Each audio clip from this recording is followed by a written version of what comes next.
The bright sun gleamed over the towering skyscrapers of bustling Los Angeles when Clara Winslow, a renowned 27-year-old interior designer with a graceful and sophisticated demeanor, received an unexpected call. The news of her great-uncle Henry's passing arrived alongside a revelation that left her speechless. She had inherited a collection of vintage cars housed in the family's old estate near Napa Valley, California. The collection, a testament to her uncle's lifelong passion for automobiles, now belonged to her. Clara felt a pang of guilt as she reflected on the news. Her busy life in the glitz and glamour of L.A. had left little room for family, and memories of Uncle Henry were sparse, fleeting images of a reclusive yet kind man who had always seemed more comfortable with machines than people. As she hung up the phone, an undeniable truth surfaced in her mind, a lesson she had resisted acknowledging. Life's most valuable treasures aren't measured by achievements or material wealth, but by the love and memories we create. That evening, Clara made a bold decision. She would leave for Napa Valley at dawn to attend the funeral and honor her great-uncle's memory. The next morning, Clara left behind the crowded streets of Los Angeles as her plane soared northward.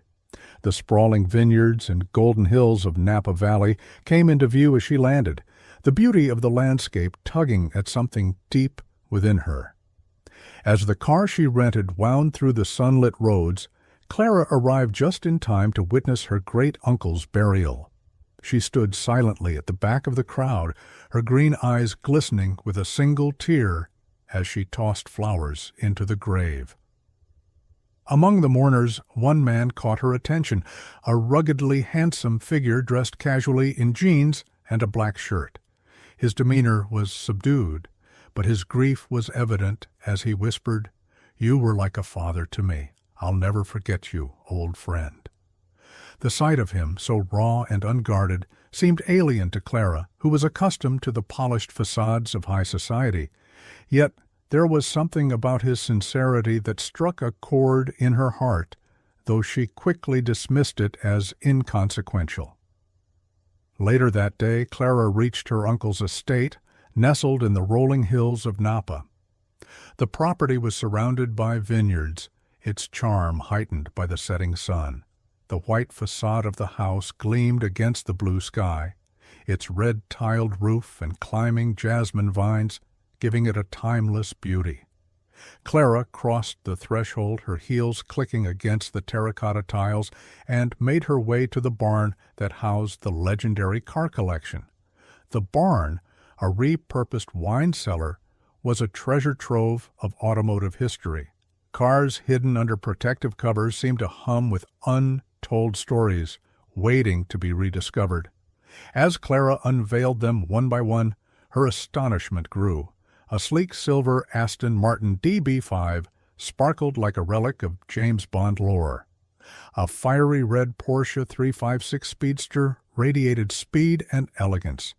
A Jaguar E-Type stood in pristine condition, and a majestic Rolls-Royce Phantom exuded timeless sophistication. But it was the crimson Ferrari 250 GTO that truly captivated her. Its flawless curves and storied legacy spoke to her soul, awakening a thrill she hadn't felt in years.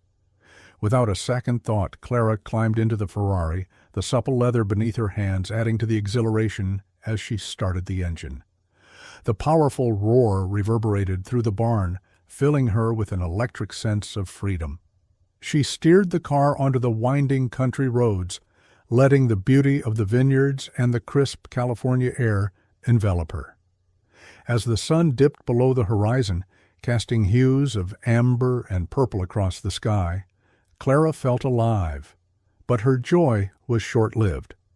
A strange sound emanated from the engine as she navigated a sharp bend, and before she could react, the Ferrari sputtered to a stop. Clara stepped out, frustration written all over her face. Her phone, a lifeline in her L.A. world, had no signal in the remote hills. Clad in designer heels unsuited for rural terrain, she began the arduous trek along the road, muttering complaints under her breath. Dust gathered in the creases of her shoes, and her immaculate hair wilted in the evening heat. After what felt like hours, though it was closer to 40 minutes, Clara stumbled upon a small rustic garage at the edge of a sleepy village.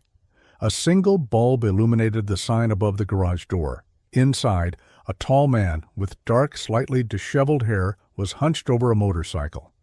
His tanned skin and well-defined arms spoke of years of hard labor. Clara hesitated but mustered her courage. "Good evening," she began, her tone betraying her discomfort. "My car broke down on the road and I need assistance." The man looked up, his deep brown eyes meeting hers. Recognition dawned on both their faces.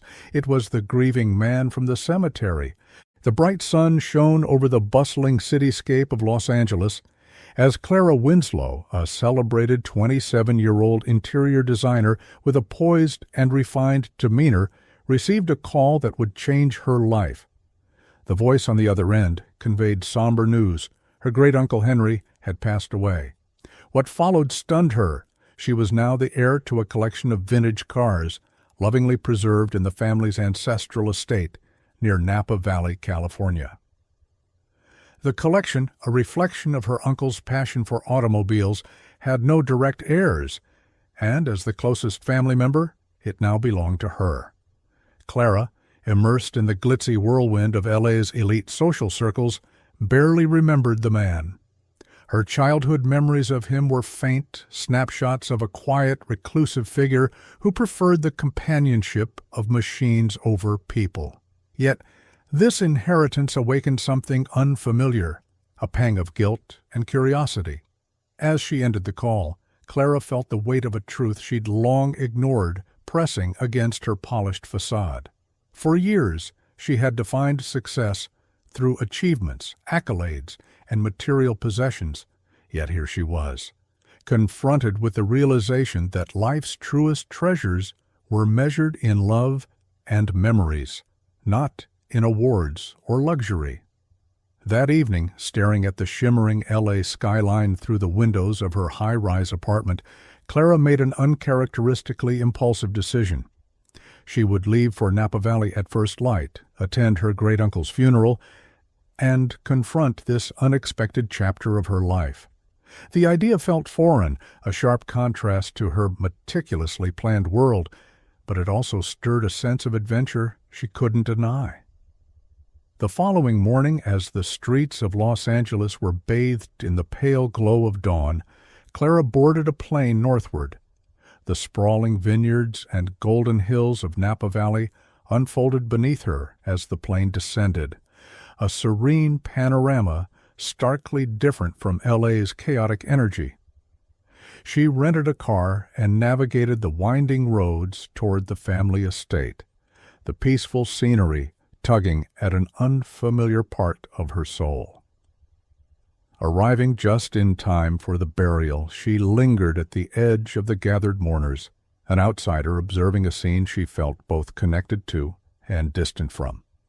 As the casket was lowered into the ground, Clara tossed a bouquet of delicate white flowers, her emerald eyes betraying a flicker of emotion as a single tear traced her cheek. Among the small crowd, a man caught her eye. He stood slightly apart, his rugged features framed by dark, disheveled hair. Dressed in jeans and a black shirt, he seemed out of place amidst the solemn gathering, yet his grief was palpable. Clara overheard him murmur, "You were like a father to me." "I'll never forget you, old friend," his voice heavy with unfiltered sorrow. Something about his raw emotion made Clara uncomfortable.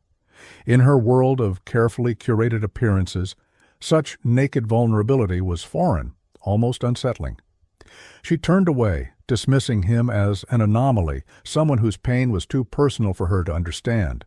Or so she told herself. Later that day, Clara finally arrived at the estate.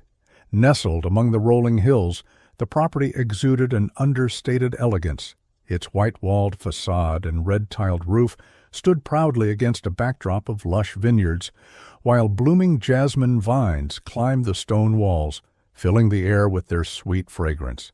Clara stepped inside, her high heels clicking on the terracotta tiles, the sound echoing through the spacious sunlit halls. Every corner of the house seemed to whisper of a life once lived with passion and solitude. A stark contrast to the hurried, surface-level existence Clara had embraced in L.A. Her destination was the barn, a space her uncle had converted from a wine cellar into a sanctuary for his beloved cars. The sight that greeted her took her breath away.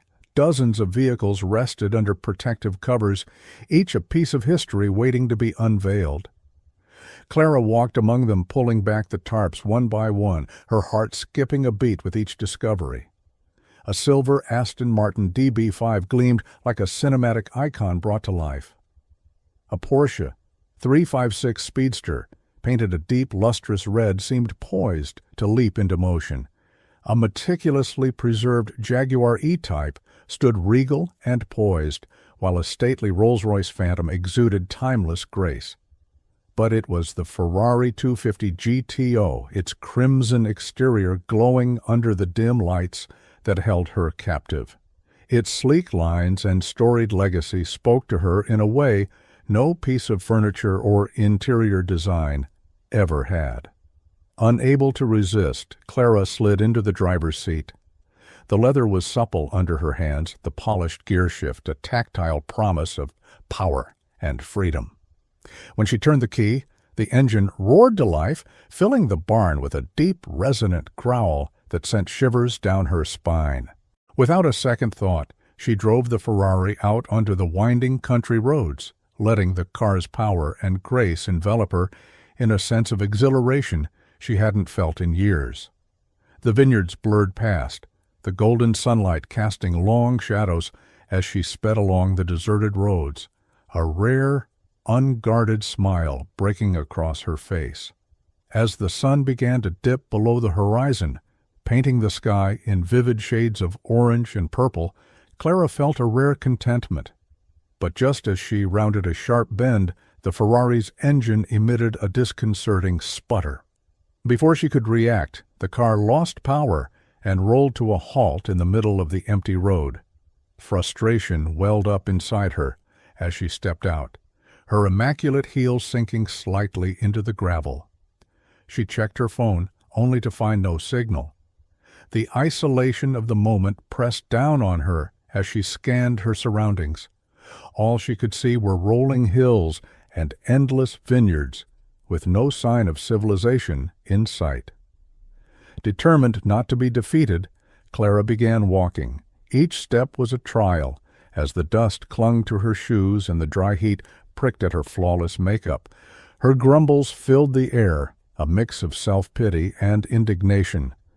After what felt like hours, but was in truth only about 40 minutes, she spotted a cluster of buildings. A small weathered garage stood at the center of the quiet village, its modest sign swaying slightly in the breeze. A single bulb illuminated the open door, through which Clara glimpsed a man hunched over a motorcycle. His broad shoulders and tanned arms moved with practiced ease as he adjusted the bike's engine. Gathering her composure, she stepped forward, her voice steady but tinged with irritation.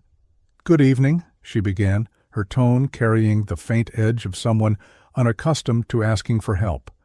"My car broke down on the road. I need assistance." The man straightened and turned, his expression calm yet curious. Clara's breath caught as recognition struck. It was the same man from the cemetery, the one whose raw grief had made her look away. He wiped his hands on a rag and studied her with a steady gaze that made her feel suddenly self-conscious. "What kind of car?" he asked, his voice deep and unhurried. "A Ferrari 250 GTO, she replied, unable to keep a note of pride from creeping into her voice. The man raised an eyebrow, clearly impressed despite himself. He tossed the rag onto the counter and gestured toward a nearby motorcycle. "Name's Jack. Hop on. I'll take you back to your car and see what's wrong." Clara recoiled at the suggestion. The very idea of riding a motorcycle was abhorrent to her. "Absolutely not," she snapped. "It's dangerous and completely out of the question." Jack's lips twitched in amusement, though he quickly masked it. "Suit yourself," he said with a shrug. "But your car isn't going anywhere without help, and there's no other way to reach it tonight. Your choice."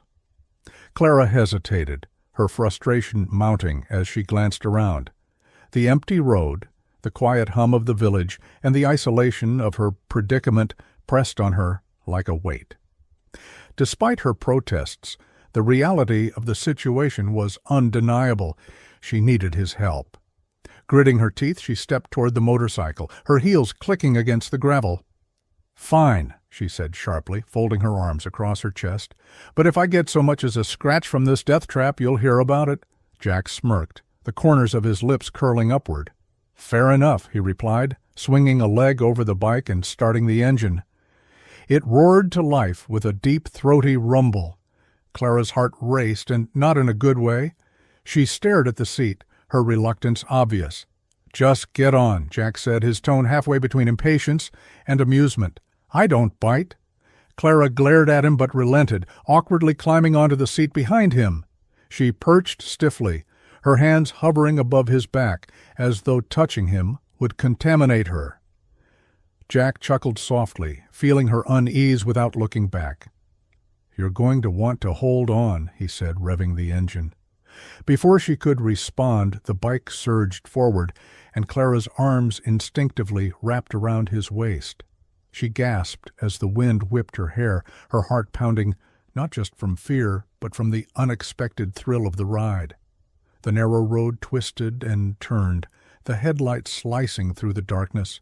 The warm night air was laced with the faint scent of vineyards, and for a fleeting moment, Clara forgot her irritation and simply held on. By the time they reached the Ferrari, Clara's initial panic had subsided. Jack brought the motorcycle to a halt and cut the engine, his movements fluid and practiced. Clara climbed off, smoothing her dress and trying to regain her composure. "I don't know how people find that enjoyable," she muttered, glaring at the motorcycle as though it were an accomplice in her ordeal. Jack ignored her grumbling and approached the car. "Let's see what we're dealing with," he said, lifting the hood with ease. As he examined the engine, his brow furrowed in concentration, and Clara found herself watching him. There was something captivating about the way he worked, focused, efficient, and completely at ease. She had spent years surrounded by men in suits with carefully styled hair and polished shoes, but there was an authenticity about Jack that felt disarming. "It's a simple fix," he announced after a few minutes. "A loose hose in the cooling system, nothing to worry about." Clara crossed her arms, skeptical.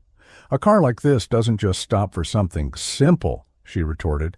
"Are you sure you know what you're doing?" Jack straightened and turned to her, his expression calm but firm. "Yes, I do," he said evenly. "This isn't the first Ferrari I've worked on. Believe it or not, fancy cars don't intimidate me." Clara flushed, caught off guard by his confidence. She wanted to argue, but something in his tone stopped her. She looked away, mumbling, "We'll see." Jack didn't rise to the bait. Instead, he finished securing the hose and closed the hood with a soft thud. "You're good to go," he said, wiping his hands on his jeans. "No charge." Clara blinked, surprised. "No charge?" she repeated. "Why not?" Jack shrugged. "Call it a courtesy," he said, walking back to his motorcycle. "Just take better care of her next time." Clara watched him mount the bike and rev the engine. He gave her a nod before disappearing down the road, leaving her standing beside the Ferrari. She climbed into the driver's seat, her mind spinning. Jack's demeanor, his skill, and his unruffled confidence lingered in her thoughts as she started the car and drove back to the estate. The house was quiet when she returned, the faint chirping of crickets, the only sound as she parked the Ferrari in the barn. The glow of the evening's events began to fade, replaced by a simmering frustration. Jack had helped her, yes, but his casual dismissal of her and her world grated on her nerves. As she walked back to the house, her heels clicking against the stone pathway, she muttered under her breath, determined to put him out of her mind. But as she opened the door to her bedroom, Clara froze. There, standing by the window, was Jack. He turned slowly, his expression unreadable as their eyes met. "What are you doing here?" Clara demanded, her voice sharp with shock and indignation. Jack crossed his arms, leaning casually against the windowsill. "This is my room," he said evenly. "Or it was before you arrived." Clara's jaw dropped. "Your room?" she echoed incredulously. "This is my house. How dare you just walk in here?" Jack straightened, his calm demeanor never wavering. "Actually, it's not your house," he said. "The estate belongs to me now. Your uncle left it to me in his will." For a moment, Clara could only stare at him, her mind struggling to process his words. When she finally found her voice, it was laced with fury. "That's impossible," she snapped. "You're lying." Jack met her glare without flinching.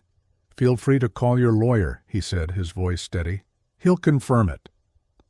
Clara clenched her fists, anger and disbelief warring within her. She stormed past him, her heels clicking furiously on the floor as she headed for her phone. Whatever this man thought he was entitled to, she wasn't going to let him take what was hers. Clara dialed her lawyer's number with shaking fingers, the fury in her chest barely contained. The phone rang twice before a calm, familiar voice answered. "Ms. Winslow," said the voice of her lawyer, Andrew Cole. "I trust you've made it to Napa safely. How can I assist you?" "Andrew," Clara snapped, her words spilling out like a flood. "There's a man here claiming that my uncle left the estate to him. His name is Jack, and he's saying this is his house. I want this resolved immediately." There was a pause on the other end of the line, one long enough to make Clara's stomach twist. "Ms. Winslow," Andrew began cautiously, "I was planning to meet with you to go over the details of the will in person. But since the situation has arisen, I'll clarify now. Your great-uncle Henry's estate was divided. The collection of vintage cars was left entirely to you, but the house, the land, and all associated properties were left to Mr. Jack Donovan. He was not only your uncle's trusted mechanic, but also his close friend." Clara felt the blood drain from her face. "You're saying he's telling the truth?" she asked, her voice faltering. "Yes," Andrew confirmed. "There's also a stipulation in the will I was going to explain during our meeting. It was Henry's wish that you and Mr. Donovan collaborate on restoring the car collection. He believed the experience would teach you both something valuable. Neither of you can sell or move any vehicles until the restoration work is complete." Clara was silent, stunned into disbelief. Andrew's voice softened. "I understand this may come as a shock, but your uncle was very deliberate in these decisions. He cared deeply for both of you in his own way." Clara barely muttered a thank you before ending the call. She turned back to Jack, who was now leaning casually against the doorframe, clearly having overheard enough of her end of the conversation.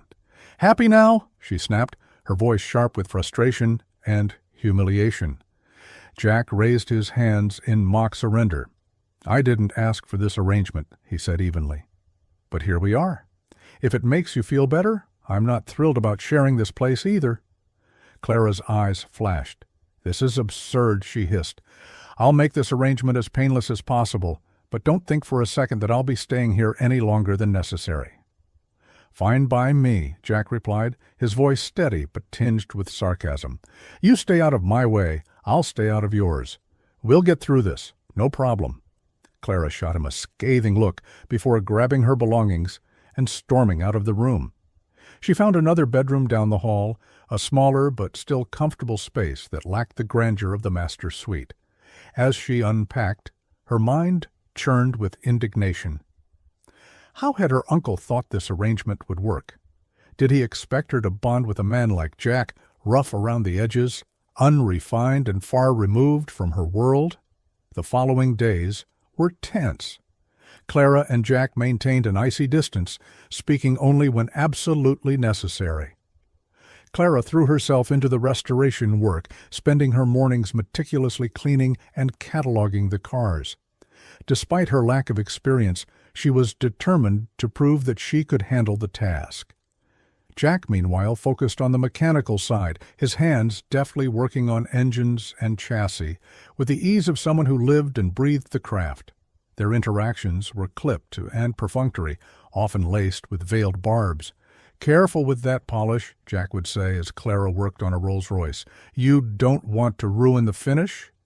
"I know how to handle delicate things," Clara would retort, her tone icy. "Not that you'd understand." Despite the tension, there were moments when their shared task demanded cooperation. One afternoon, as they worked together on the Jaguar E-Type, Clara found herself watching Jack out of the corner of her eye. His focus was absolute, his movements precise. There was something about his quiet competence that she couldn't ignore. "Why do you care so much about these cars?" she asked abruptly, breaking the silence. "What's in it for you?" Jack straightened, wiping his hands on a rag. "It's not about what's in it for me," he said. "Your uncle trusted me to take care of them. They meant the world to him, and restoring them is a way of honoring that." Clara frowned, caught off guard by the sincerity in his voice. She didn't respond, but something about his words stayed with her. As much as she hated to admit it, she was beginning to see a different side of Jack, a side that made her question the assumptions she had clung to. Over time, their uneasy truce began to shift. Clara's initial disdain softened into curiosity as she observed Jack's dedication and skill. Likewise, Jack started to notice the effort Clara put into her work, her determination shining through even when she was out of her depth. They still clashed, their personalities too different to avoid friction entirely, but the animosity that had defined their relationship began to give way to something else, something neither of them was quite ready to name. One evening, after a particularly long day in the barn, Clara found herself lingering by the Ferrari, running her fingers over its polished hood. Jack was nearby organizing tools when he glanced up and caught the pensive look on her face. "It's a beauty, isn't it?" he said, his tone uncharacteristically gentle. Clara nodded, her fingers tracing the curves of the car. "I didn't think I'd care about these things," she admitted quietly, "but there's something about them. They have a soul." Jack smiled faintly. "That's what your uncle always said," he replied. "He'd be glad to hear you say that." For the first time, their shared loss felt like a bridge rather than a divide. As they stood in the dim light of the barn, surrounded by the echoes of Henry's passion, the distance between them seemed to shrink. Neither of them spoke, but the silence was no longer heavy with tension. It was filled with the quiet beginnings of understanding. The following weeks passed with a sense of tentative equilibrium. Clara and Jack fell into a rhythm, working side by side on the car collection. The initial friction that had defined their interactions began to ease, replaced by a grudging respect born of shared effort. Clara discovered an unexpected satisfaction in her meticulous cleaning and restoration work, while Jack appreciated her willingness to learn, even if her methods occasionally made him wince. One morning, Clara arrived at the barn to find Jack hunched over the engine of the Aston Martin, his sleeves rolled up and a smudge of grease streaking his cheek. She had grown used to his rugged appearance, but something about the quiet concentration on his face made her pause. For the first time she noticed the way his hands moved, deft and precise, with a care that spoke of a deep respect for the machines he worked on. "What's the problem?" she asked, her voice softer than usual. Jack glanced up, surprised by her tone. "Carburetor's clogged," he said, gesturing toward the engine. "Not a big deal, but it'll take some time to clean out." Clara hesitated, then stepped closer. "Can I help?" The words felt awkward on her tongue, but she meant them. Jack raised an eyebrow, his expression a mix of amusement and curiosity. "You want to get your hands dirty?" "I'm already here," Clara replied, lifting her chin defiantly. "Might as well learn something." Jack chuckled, stepping aside to make room for her. "All right," he said, handing her a wrench. "Let's see what you've got." The morning passed with Jack patiently guiding Clara through the process of disassembling and cleaning the carburetor. She fumbled at first, her manicured hands unused to the roughness of the tools, but Jack's calm instructions steadied her. By the time they reassembled the engine, her fingers were streaked with grease and a small smudge marred her cheek. "Not bad," Jack said as he tightened the last bolt. "You might have a knack for this after all." Clara smirked, wiping her hands on a rag. "Don't get used to it," she teased. But there was a glimmer of pride in her eyes. For the first time, she felt like she had contributed something tangible, and the satisfaction was intoxicating. As their days continued to intertwine, the walls between them began to crumble. Conversations that had once been terse and functional grew more personal. Jack shared stories of his time as a race car driver, his voice tinged with both pride and regret as he recounted the accident that had ended his career. Clara, in turn, spoke of the pressures of her life in Los Angeles, the relentless pursuit of perfection, the emptiness that lingered despite her success.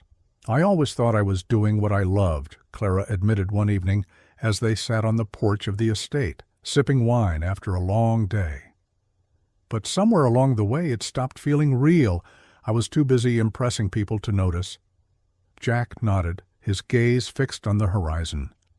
"That's the thing about chasing dreams," he said. "Sometimes we forget to ask ourselves if the dream is still ours, or if it's become something else." Their conversations revealed common ground neither of them had expected. Though their lives had been vastly different, they were both searching for something: meaning, purpose, a sense of belonging. One night, as they worked late in the barn, a sudden rainstorm rolled in, drumming against the roof with a ferocity that drowned out the hum of their conversation. Jack glanced at the clock. "It's too late to drive back to the village," he said. "You might as well stay in the guest house tonight." Clara hesitated, but the thought of venturing out in the storm was unappealing. "All right," she agreed, her voice reluctant but grateful. The guest house was cozy and warm, its fireplace crackling as the storm raged outside. Jack brought over a tray with tea and biscuits, setting it on the small coffee table between them. They sat in silence for a while, the firelight casting flickering shadows on the walls. "Do you miss it?" Clara asked suddenly. "The racing, I mean." Jack looked at her, his expression contemplative. "Sometimes," he admitted, "but I don't regret walking away. It cost me too much. Friends, family, parts of myself, I can't get back. What about you? Do you miss the city?" Clara thought for a moment before shaking her head. "Not as much as I thought I would," she confessed. "This place, it's different. It's quiet, but not empty. It feels alive."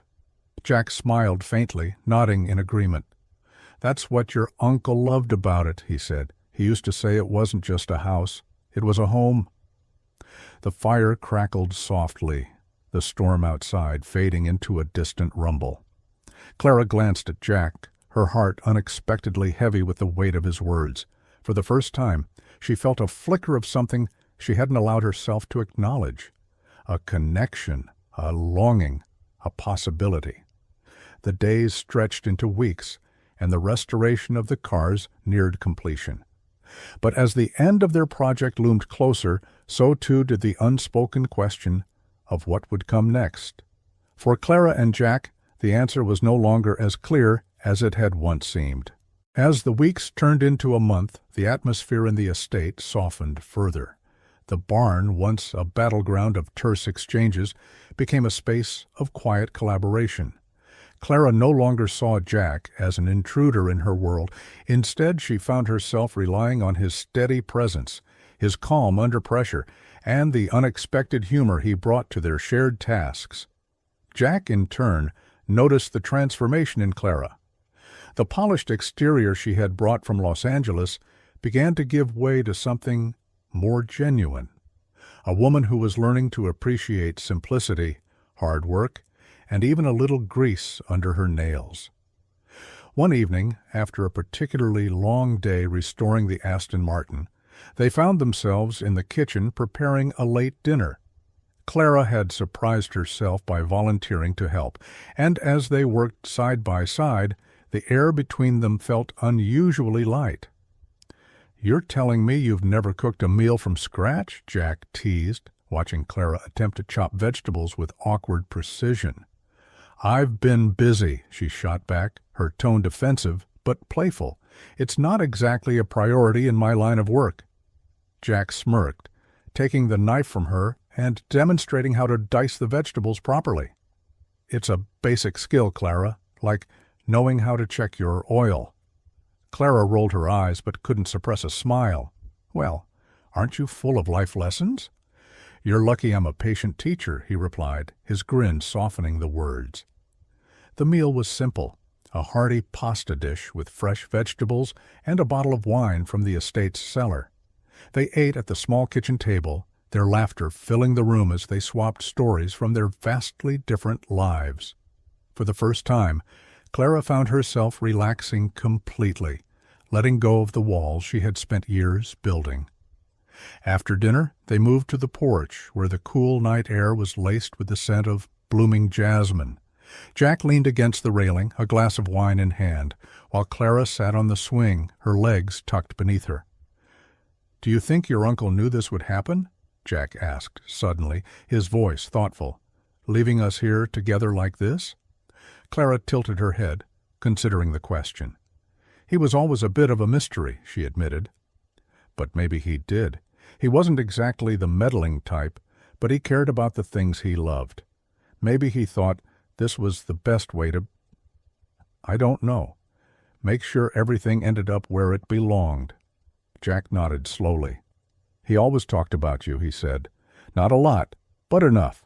He was proud of you, even if he didn't show it." Clara looked down at her hands, her throat tightening at the unexpected emotion his words stirred. "I wish I had spent more time with him," she said quietly. "I was so wrapped up in my world that I didn't think about how much I was missing." Jack's gaze softened as he studied her. "You're here now," he said simply. "That counts for something." Their eyes met, and for a moment the world seemed to fall away. Clara felt a warmth spread through her chest, unfamiliar but not unwelcome. She wasn't sure when it had happened, but Jack had become more than just an obstacle or a challenge. He was something else entirely. The spell was broken by the sound of the wind rustling through the vines, and Clara cleared her throat, breaking the silence. "We should call it a night," she said, rising to her feet. "Tomorrow's another long day." Jack nodded, though his expression lingered on her for a moment longer than necessary. "Good night, Clara," he said softly, as she disappeared into the house. That night, as Clara lay in bed, she stared at the ceiling, her thoughts a jumble of emotions she couldn't quite name.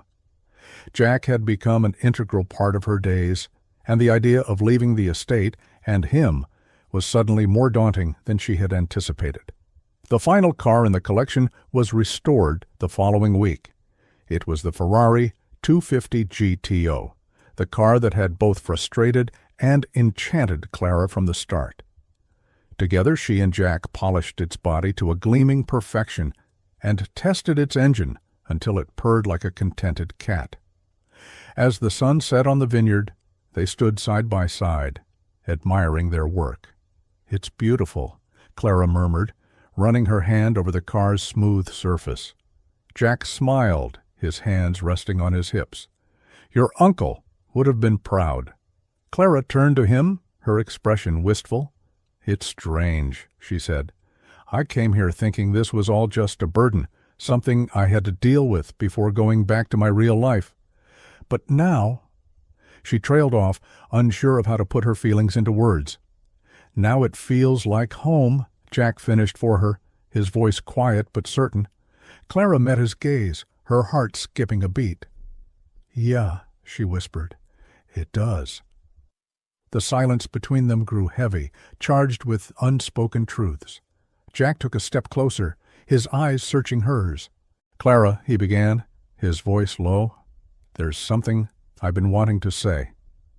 She held her breath, her pulse quickening as she waited for him to continue, but before he could, the distant sound of a car approaching shattered the moment. They both turned toward the driveway as the headlights of Andrew Cole's car came into view. The lawyer stepped out, holding a stack of documents and offering them a polite smile. "Good evening," he said. "I wanted to check in and finalize everything now that the restoration is complete." Clara and Jack exchanged a glance, the unspoken words between them hanging in the air.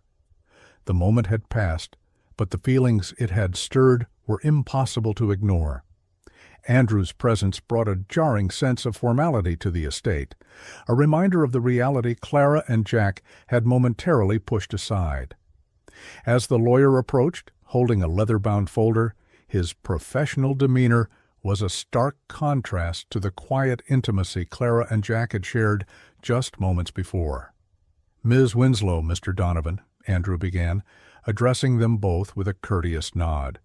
"I wanted to personally oversee the conclusion of your uncle's wishes and confirm that everything is in order now that the restoration of the vehicles is complete." Clara straightened her posture, her composure slipping back into place like an old mask. "Thank you for coming, Andrew," she said, her tone polite but distant. "I assume this means the cars are officially mine now?" Andrew's expression softened as he opened the folder and extracted a few neatly typed pages. "That's correct. The collection is fully yours to manage, store, or sell as you see fit. Your uncle's stipulation about the restoration has been satisfied." He turned to Jack. "And Mr. Donovan, the estate, as you know, remains under your sole ownership. With the cars restored, your responsibilities here are your own to define." Jack nodded, his face impassive, though Clara could sense a subtle shift in his mood, something unspoken weighing on him. "As for the final details," Andrew continued, handing a pen to Clara, "there are just a few documents that require your signatures to formalize the transfer. After that, the estate's affairs will be fully settled." Clara accepted the pen, her fingers brushing the cool metal as she stared at the papers. The moment felt heavier than it should have. She had come here expecting to fulfill an obligation, yet the thought of signing away her connection to the estate, and by extension to Jack, felt like a severance she wasn't ready to face. "Is there a rush to finalize this?" Clara asked, surprising even herself with the question. Andrew raised an eyebrow, clearly caught off guard. "Not particularly," he said. "The terms of the will don't impose any deadlines. If you need more time to consider your options, that's entirely up to you." Clara placed the pen down on the table, her decision made almost instinctively. "I'd like to take a bit more time," she said, glancing at Jack, "to think everything over." Andrew nodded, though his curiosity was evident. "Of course. Just let me know when you're ready." As the lawyer excused himself to prepare the rest of the paperwork in the main house, Clara and Jack were left alone again, standing beside the gleaming Ferrari. The air between them was thick with unspoken thoughts, the earlier moment unfinished, but still present. "You don't have to wait," Jack said, breaking the silence. His tone was calm, but there was a faint edge of uncertainty beneath it. "You've done everything your uncle asked. You could sign those papers and head back to L.A. tomorrow." Clara turned to him, her green eyes searching his face. "Is that what you want?" she asked quietly. Jack hesitated, his jaw tightening as he looked away. "Does it matter what I want?" he replied. "This place, these cars, they're a part of your family. I'm just someone your uncle trusted to keep it all running." "You're more than that," Clara said firmly, taking a step closer. Her voice softened as she added, "and you know it." Jack finally met her gaze, his defenses slipping just enough for her to see the vulnerability he had tried to hide. "What are you saying, Clara?" he asked, his voice barely above a whisper. She swallowed hard, her heart pounding in her chest. "I'm saying I'm not ready to leave," she admitted. "Not the cars, not the estate, and not you." The words hung in the air between them, raw and unfiltered. Jack took a deep breath, his eyes never leaving hers. "Clara," he began, his voice rough with emotion, "when I first met you, I thought you were just another city girl with no idea how to handle a place like this. But you've proven me wrong at every turn. You've shown me a strength and a passion I didn't think was there. And now?" He trailed off, shaking his head as if searching for the right words. Now I can't imagine this place without you. Clara's breath hitched, her emotions threatening to overwhelm her. Then don't, she said softly, stepping even closer. Don't imagine it without me. The tension between them broke like a dam. Jack reached for her, his hand settling on her waist as she leaned into him, her fingers brushing against the stubble on his jaw. Their lips met in a kiss that was at once tender and electric, a culmination of everything they had fought and built together. The world seemed to fade away, leaving only the two of them standing beneath the stars, the Ferrari gleaming beside them like a silent witness. When they finally pulled apart, Jack rested his forehead against hers, his voice barely audible. "You have no idea how long I've been waiting to do that." Clara smiled, her hands resting against his chest. "I think I have some idea," she whispered. From that moment on, the estate no longer felt like two separate worlds colliding, but rather a single, shared future, waiting to be written. The days following their heartfelt confession carried a quiet sense of joy and partnership. Clara and Jack worked on the estate not out of obligation, but because it felt natural, restoring both the cars and the home her uncle had cherished. The tension that once defined them was replaced by shared laughter, easy conversation, and moments of warmth that neither took for granted. One morning, Clara surprised herself by preparing pancakes in the kitchen. Jack appeared in the doorway, coffee in hand, his brow raised in mock surprise. "Pancakes? Are you feeling all right? This doesn't seem very Clara Winslow." She smirked, flipping a pancake with confidence. "Don't expect it every day," she said. "This is a one-time performance." Jack chuckled, moving to stand beside her. "If they taste half as good as they smell, I might have to negotiate for an encore."